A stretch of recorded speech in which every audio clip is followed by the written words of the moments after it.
Έχεις πάρει νέο αυτοκίνητο και ανησυχείς μη στο κλέψουν? Τοποθέτηση GPS με live tracking, ζωντανή παρακολούθηση και μπλοκάρισμα κινητήρα απομακρυσμένα. Πάμε να το δούμε. Για αρχή το live tracking.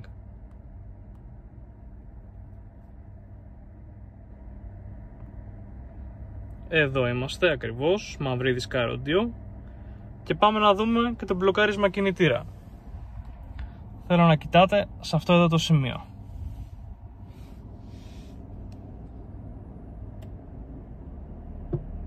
Και η επαναφορά με τον ίδιο ακριβώς τρόπο.